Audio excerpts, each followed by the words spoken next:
Hemos comenzado hacia el final del programa anterior a analizar un poquito cuál había sido el himno, la obra musical más antigua, que recuerda a la cristiandad en el siglo III, hacia fines del siglo III, un himno que se conoce entre los papiros de Oxyrhynchus, una localidad del norte de Egipto, donde había una congregación de cristianos coptos, ¿no? El cristianismo inclusive ya estaba difundido entre los primeros siglos de la Iglesia, obviamente en la parte oriental en griego y en Roma en latín, que se va a empezar a intensificar luego del edicto de Milán del emperador Constantino. Habíamos llegado un poco ahí y habíamos puesto un himno, a lo mejor no se escuchó muy bien, pero es un himno a la Santísima Trinidad. Está considerado de las obras que tenemos la suerte de haber recuperado, ¿no?, en notación alfabética, que era una notación mucho más antigua que la que se empezó a conocer durante la Edad Media, que va a pasar a ser la notación en neumas, es decir, neumas de la Edad Media que van a empezar a tener su desarrollo hacia el siglo IX. O sea, prácticamente casi un milenio más tarde empieza una escritura de música definida. Es importante recordar que la organización musical litúrgica más valiosa, más importante, la había aportado San Gregorio Magno, que gobernó la Iglesia entre el 590 y el 604, es decir, principios del siglo VII. Él difundió un antifonario de música que se llama Antifonario Chentón por Europa, pero existe un solo ejemplar de este antifonario en la Biblioteca del Vaticano, que es del año 677. Es decir, ya hacia fines del siglo VII, cuando San Gregorio ya había fallecido, ¿no? Ya había otro papa, y ese antifonario no tiene notación musical, pero está dispuesto en esa liturgia el orden de los cantos. Es decir, aparecen los textos sin música, pero que son textos para ser cantados. Entonces, interesante que en esta primera organización, que de hecho continúa hasta la actualidad, esta organización de cantos, divide los cantos de la Santa Misa en dos tipos. Los cantos del ordinario, que son el Kyrie, Gloria, Credo, Sanctus y Agnus Dei, y los cantos del propio, que también son 5. Introito, que es el canto de entrada, el gradual, que equivale a nuestro salmo responsorial, después de la primera lectura, el aleluya, cuando corresponde, y en periodos de guardar, tractus, el ofertorio, ¿no? Y finalmente la comunión, una antífona a la comunión. Esa era básicamente la estructura de la misa con estos 10 cantos ubicados de esa forma. En el ordinario, que era lo que se seguía todo el año, excepto en tiempos de Adviento y Cuaresma, donde se elimina el Gloria. Lo mismo en la misa de difuntos, se elimina el Gloria. Y el resto, los cantos que tenían que ver con una festividad determinada, ¿no? Esa organización fundamental la deja San Gregorio y hacia el siglo IX va a pasar a ser codificada. El manuscrito más antiguo es un manuscrito que se encuentra en la abadía de Saint-Gall, en Suiza, ¿no? Es el cantatorium más antiguo, obviamente en manuscrito, son códices, ¿no? Es decir, libros manuscritos, todos estos, ¿no?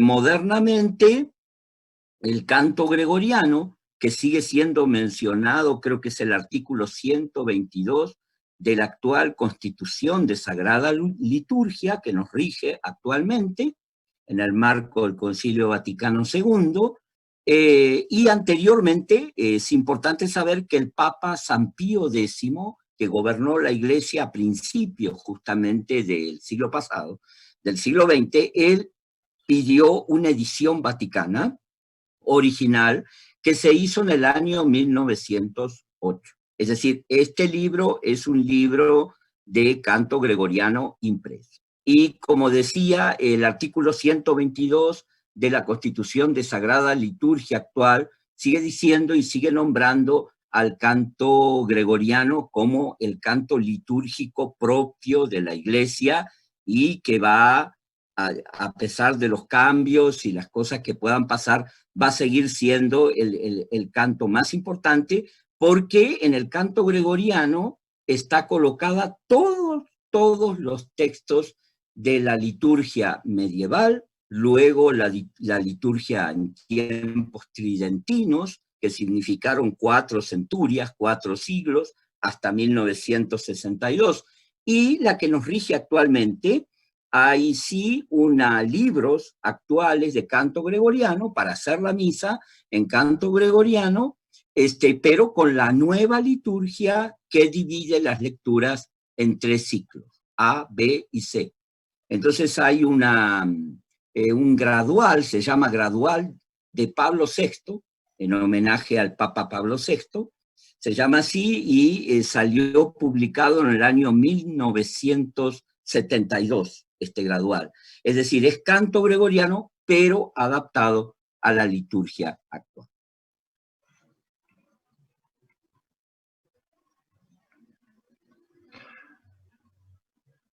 Bueno, muchas gracias, Miguel, por la introducción. Ahora yo voy a mencionar algunos aspectos relacionados con la interacción entre música y liturgia. Para eso les voy a compartir la presentación.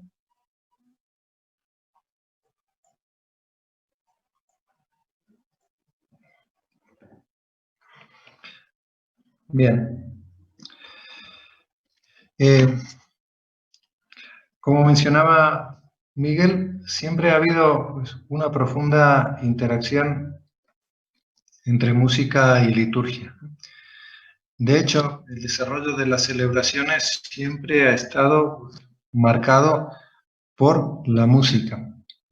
Porque la música tiene una dimensión particular en la liturgia.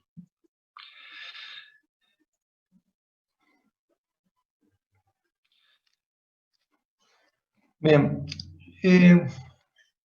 un momento, por favor. Sí. En la liturgia, como ustedes pueden comprender, pues concurren varias artes. La pintura, la escultura, las grandes expresiones, las grandes catedrales son expresión de esto. Pero la música siempre ha tenido un valor particular. Se trata de un tesoro de valor inestimable y que sobresale entre las otras expresiones artísticas, hasta constituir una parte misma de la liturgia. Por eso, digamos, la Iglesia, como ha mencionado Miguel, siempre ha puesto mucha atención en relación pues, a todo lo que tiene que ver con el canto, porque nunca ha sido considerado, el canto y más ampliamente hablando la música, ¿no?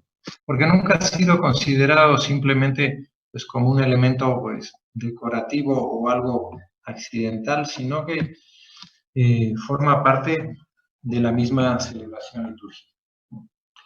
Entonces, ¿esto qué quiere decir?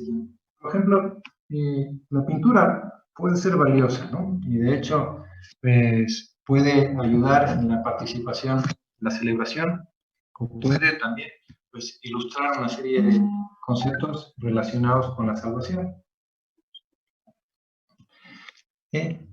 O la arquitectura pues, puede también facilitar que la gente se reúna y que pues, participe con más intensidad en la liturgia, pero la música es parte de la liturgia, es liturgia, ¿no? En el momento en que pues, un canto se incorpora o una pieza musical se incorpora a la celebración litúrgica, pues se convierte en un elemento y en un cauce a través del cual empieza a desarrollarse esa celebración.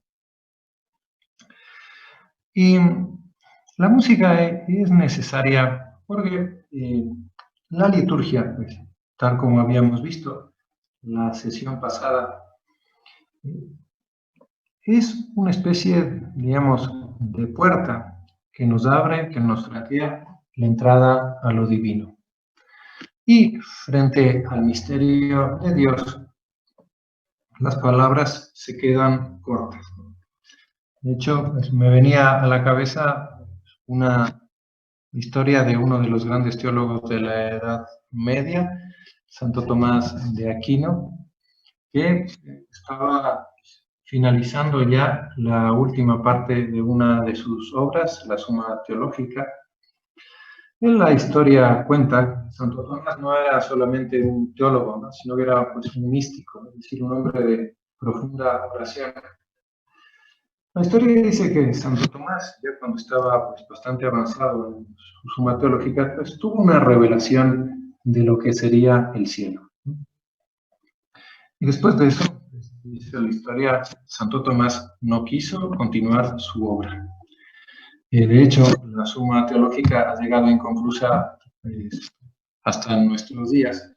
La razón que adujo Santo Tomás para esto fue que lo que había visto, pues, era tan grande que le parecía que todo lo que había escrito en realidad no valía la pena. De hecho, pues, hubo que convencerle para que no quemara sus obras teológicas, porque se había encontrado con una cosa que desborda completamente la capacidad humana. Bueno, la música, de modo particular, nos pone ante ese misterio. Y esta también es una expresión humana. O sea, cuando el lenguaje humano se queda corto o es insuficiente, pues uno acude al canto, ¿no? El canto, bueno, digamos, la música es una forma de expresión, digamos, que está, pues, más allá de lo que podríamos decir el lenguaje convencional y un poco banal que a veces utilizamos. Por esa razón, de otras, la gente que, pues, tiene una, pues, sensibilidad muy burda, o la gente que no es capaz de sintetizar sus emociones, o que, digamos, que tiene lo que en lenguaje común se llama piel de elefante, tampoco tiene, pues, capacidad musical, ni para expresarla ni para disfrutarla, porque le faltan una serie, pues, de elementos que son propios ya de un lenguaje, podríamos decirlo así, más elevado. La música es particularmente importante porque dentro de la participación litúrgica suscita sentimientos. Es decir, y esto es una experiencia, pues, bastante común. Cuando uno sintoniza de verdad con una pieza musical, experimenta toda, pues, una gama de afectos. Por eso, pues, una canción o lo que sea, pues a uno le puede pues, inducir a sentimientos de tristeza, o de alegría, o de recuerdo, o de nostalgia, digamos. La música, en cuanto tal, es particularmente apta para elevar el mundo de los afectos humanos.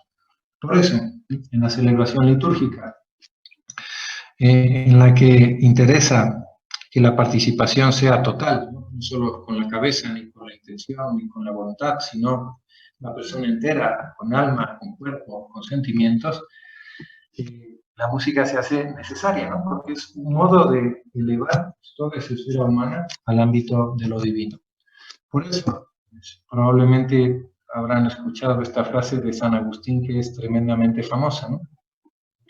El que canta ora dos veces. Y ora dos veces porque, digamos, son dos facultades las que empiezan a ponerse en movimiento cuando canta, ¿no? Por un lado, pues, esa inteligencia que va, pues, desmenuzando esos conceptos y los va refiriendo a Dios. Eso es una forma de oración. Y por el otro lado, pues, esos sentimientos que, pues, van acompañando, pues, a toda esa actividad. Por esa razón, la música siempre ha tenido un lugar destacadísimo en la naturaleza de la liturgia. Bien, ahora quisiera pasar a otra consideración para ver cómo vamos a pues, integrar, ¿no?, la música como arte en la liturgia, ¿no? Primero, quería hacer una consideración general en torno al arte, ¿no? El arte siempre es metafórico, he puesto ahí, ¿no? ¿Metafórico qué significa? Que el arte no habla de sí mismo, nunca, ¿no? El arte nunca es autorreferencial. Es decir, esto es particularmente claro en la pintura, ¿no? O sea, cuando uno pinta algo, pues está representando algo. Pues, un paisaje, un retrato, una batalla. De hecho, esto tampoco falta en las expresiones contemporáneas de arte, porque en las expresiones contemporáneas de arte, en las que uno quizá no reconoce pues, ninguna figura, pues están expresando algo, ¿no?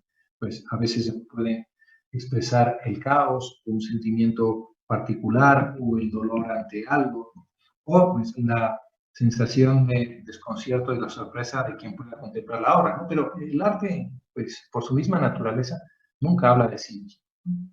En la literatura pasa pues otro tanto, ¿no? Pues, si uno piensa en los grandes clásicos de la literatura, pues, está pensando, ¿no?, en una serie, pues, en la historia que esos hombres han desarrollado, ¿no? Por ejemplo, Dostoyevsky es famoso por los retratos psicológicos que realiza, ¿no? Y pues los poetas, Juan Ramón Jiménez o lo que sea, pues con esa capacidad de expresar, de que las palabras expresen, pues algo que parecía que no eran capaces de expresar. Entonces, la música, eh, en cuanto a arte, pues, también goza de esta particularidad, ¿no? La música no habla de sí misma. La música siempre pues, nos transmite algo más. El contenido de eso pues, ya depende de muchas cosas, ¿no? De lo que el autor pretende expresar, de las circunstancias históricas hasta cierto punto, del modo en que esa pieza sea interpretada. Bien. Entonces, por eso es fundamental que en la liturgia, la música, tenga lo que llamamos una integración armónica. Es decir, que sea capaz de formar un todo con la celebración litúrgica. Porque si pues, en algún momento se pierde esa integración, es decir, si se pierde, ¿no?, porque pues, la pasa a tener como una especie de protagonismo propio, ¿no? Y la liturgia, en lugar de centrarse en esa adoración de Dios, que es su esencia, se empieza a centrar en las cualidades de una obra musical, pues se ha desvanecido ya la esencia de la liturgia. De hecho, pues cuando este tipo de cosas pasan, pues esto los sacerdotes lo hemos experimentado muchas veces, ¿no? Cuando hay algún elemento que empieza a tener una expresión desproporcionada, las iglesias se quedan vacías, ¿no? Porque, por una simple razón, ¿no? Porque llega un momento en que las personas dicen, bueno, pues para hacer esto, pues mejor voy a otra gente donde así mejor, ¿no? Por ejemplo, si uno transforma la homilía en una especie de oportunidad para el lucimiento personal, pues la gente deja de ir a la iglesia por una simple razón, porque dice, bueno, yo si quiero ver gente que quiere lucirse a sí misma, pues bueno, para eso están los cantantes, o me voy a una charla de YouTube o lo que sea, no tengo que venir a la iglesia. Es decir, la iglesia, la liturgia solo tiene su sentido cuando es capaz de llegar a ese fin mayor. Bien, como ejemplo, pues, quería ponerles esta pieza del Aleluya. Por favor, avísenme si es que la escuchan bien, pero porque es esencial para que se pueda comprender el sentido de la charla.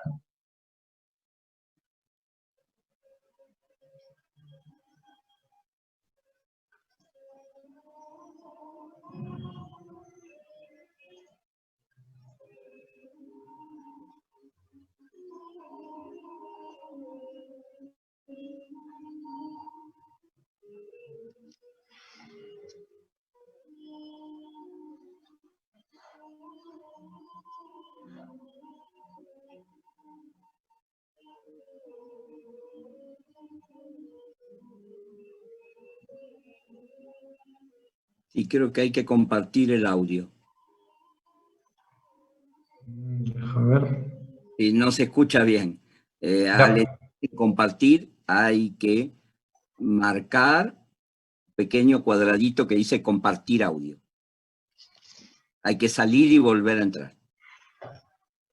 O sea, de paso, padre, si me permite, puedo agregar algo de esta obra. Adelante. Esta obra es una obra de un compositor del siglo XII, Leonino. Era un compositor francés perteneciente a la escuela de Notre Dame de París, justamente en ese tiempo en el cual se estaba construyendo la gran catedral. Es decir, antiguamente había en ese mismo lugar una capilla románica, seguramente, y se empezó a construir la gran catedral de Nuestra Señora de Notre Dame de París. Y existieron dos compositores cuyas obras perduran en el Códice Calixtino, que es un códice que se guarda en la Catedral de Santiago de Compostela actualmente, ¿sí? Bueno, pero lo interesante de esto es saber que estos compositores llegaron a un nivel importante de la polifonía vocal, ¿no? Entonces empezaron a componer obras polifónicas que tenían un despliegue a 4, 3, 4, 5 voces, ¿no? En la cual en esas composiciones se seguía utilizando todavía el sistema de neumas como escritura, pero basada en patrones rítmicos y obviamente ajustada a la modalidad del canto gregoriano. O sea, recordemos que la música de esta época está compuesta sobre 8 modos, es decir, las escalas posibles son 8. Actualmente tenemos 2 solamente, el modo mayor y el modo menor. En esta época había 8 modos llamados justamente modos eclesiásticos, ¿no? Y entonces esta obra que vamos a escuchar es una composición polifónica de Leonino. Entonces este compositor de la mayor importancia en la escuela de Notre Dame de París y que coronó una época en la música que llamó el Ars Antiqua, en latín arte antiguo, ¿no? El ars antiqua en relación a una primera época de la polifonía que ya venía desde el siglo IX y terminó en el siglo XIII, digamos. A partir del siglo XIV ya va a venir otro lenguaje musical. A ver si lo podemos escuchar, ¿no? Haciéndolo compartir con audio. Pues, tengo un problema aquí. Le he pedido a Leo que lo comparta, porque él tiene el video. Ajá, porque si no tengo aquí también algo de un estilo anterior, padre, si me permites. A ver, pero bueno, el problema es que tenemos que volver del audio y no me sale. Ajá, porque hubiéramos escuchado si no un trozo de canto gregoriano antes de la polifonía. Si me permites, padre, escuchamos un trozo breve de canto gregoriano anotado en neumas, ¿no? Miguel, espera un momento porque A Leo ver, tiene ahí el video, lo voy a poner ahora. bueno, a ver si lo tiene.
Bueno, muchas gracias.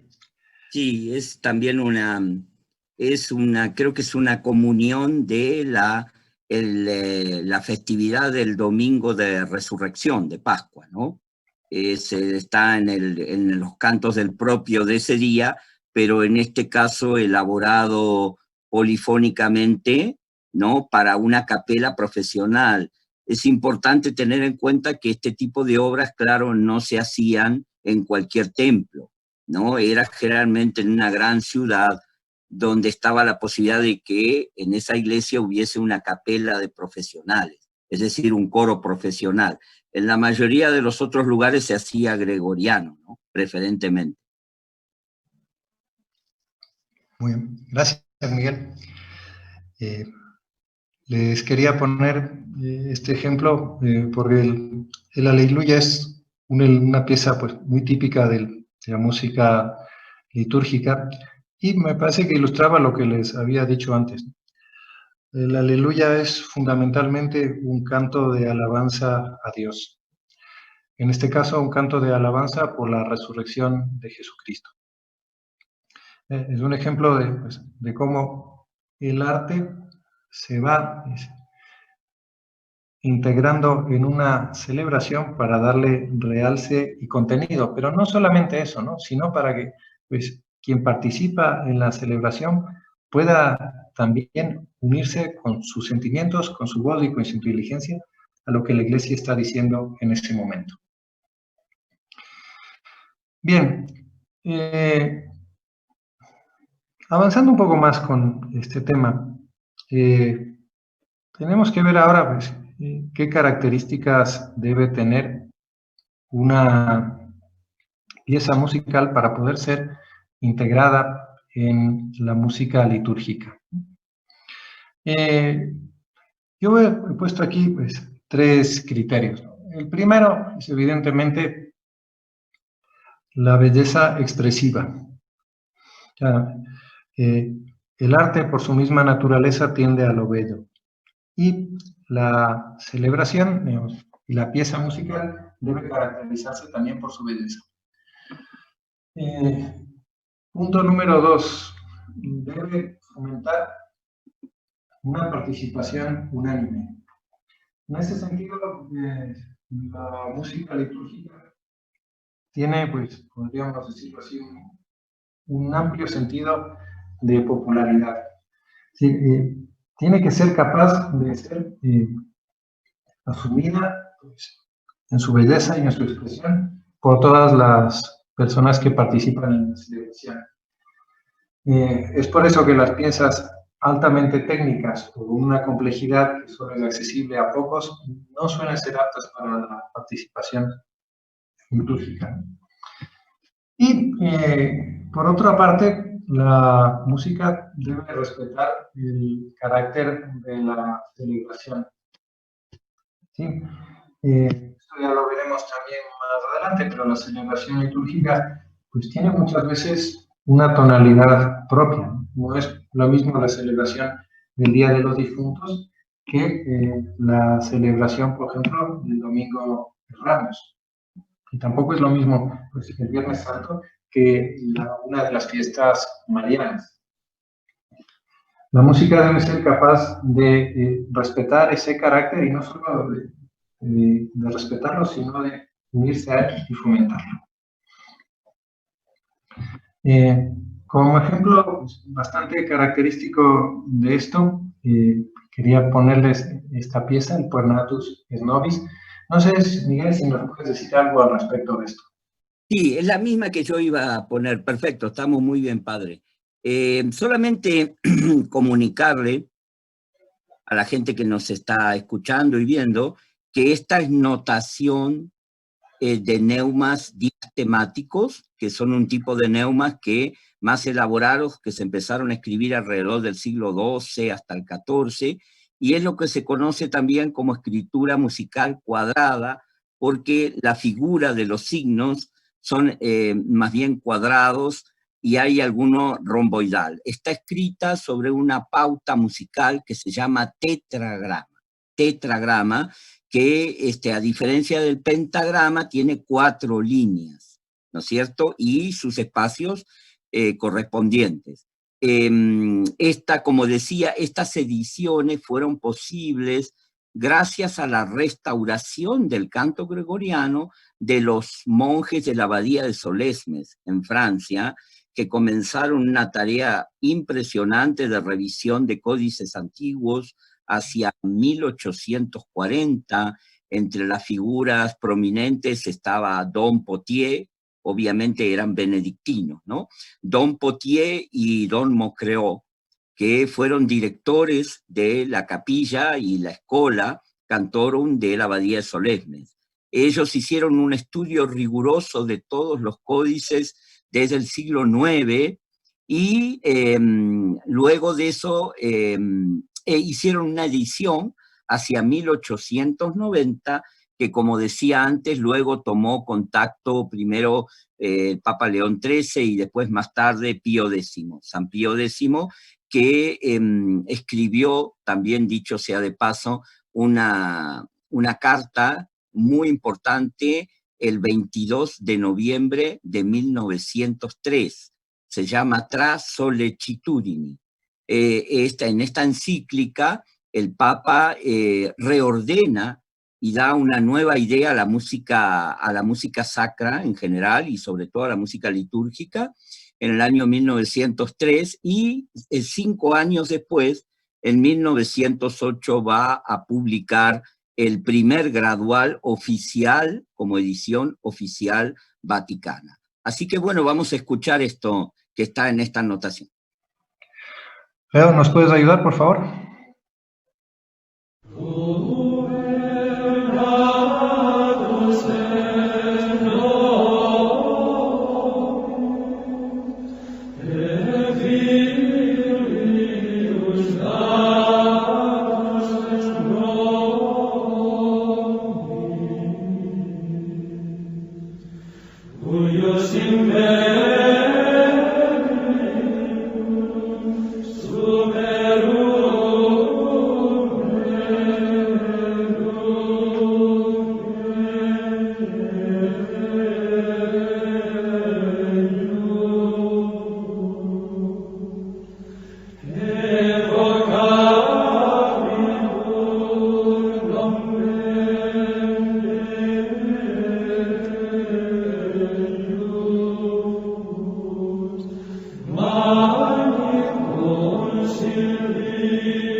Bueno, esta pieza se canta en el día de la misa de Navidad. Forma parte del introito o de la antífona de entrada, que es, digamos así, como una especie de pincelada de lo que va a ser la celebración. Y canta, digamos, el texto es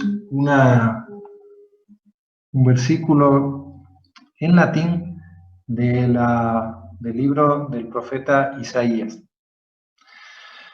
En definitiva, pues es maravilla, digamos, el canto extasiado de ese Salvador, tantos años esperado por el pueblo judío, que finalmente se hace presente en forma, digamos, de un niño pequeño. Desde hacía muchísimo tiempo que este versículo del profeta Isaías estaba atribuido al Mesías, ¿no? Por eso la aplicación del versículo a la fiesta de Navidad era totalmente, pues, connatural. Claro, bueno, creo que ya estamos en el tiempo, padre, salvo que tú quieras colocar algo más. Nos podríamos despedir con esta secuencia. Bueno, esta es una secuencia, la secuencia era un canto que se cantaba antes del Aleluya, ¿sí? Perdón, después del Aleluya, antes de la lectura del Evangelio, ¿no? Se cantaba primero Aleluya, después venía la secuencia y después se volvía a cantar Aleluya. En este caso es la secuencia para el domingo de Pascua, para el domingo de resurrección, Víctime, Pascali Laudes, que es la más famosa de todas las secuencias. Leo, por favor. Victime Pascali laudes, immolent Christiani, Agnus redemptores, Christus innocens Patri, reconegeniavit peccatores. Mores et vita duello, conflixere mirando, dux vitae mortuus regnatis. Dic nobis Maria, quid vidisti in via, sepulcrum Christi viveris, et gloriam vidi resurrecteris. Angelicos testes, sudarium et vestes, surrexit Christus vespere, precedet suos in Galilea. Scimus Christum surrexis amor tuis vere, tu nobis victore rex miserere.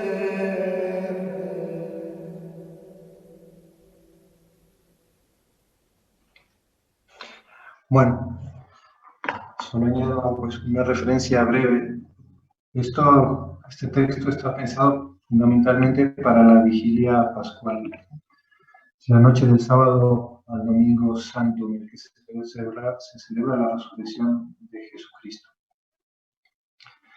La idea del texto es transmitir la alegría por la resurrección del Señor, ¿no?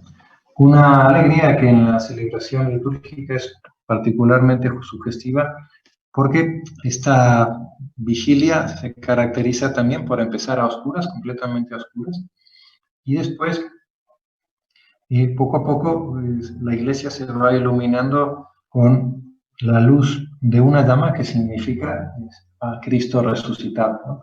Y el elemento, pues, culminante de la celebración, pues, va precisamente cuando la asamblea reunida canta la gloria de Cristo resucitado.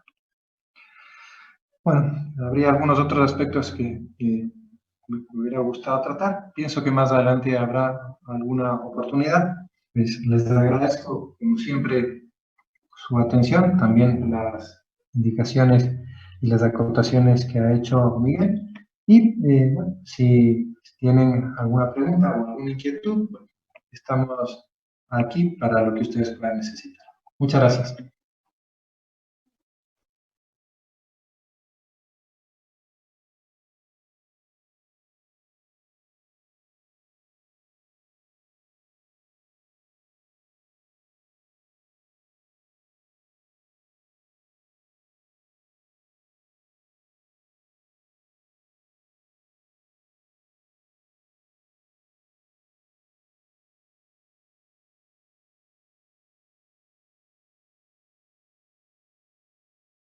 Así que entonces ha sido un gusto estar con ustedes. Un saludo desde la Escuela de Música de la Universidad de los Hemisferios y nos vemos entonces el próximo viernes 29. Muchas gracias.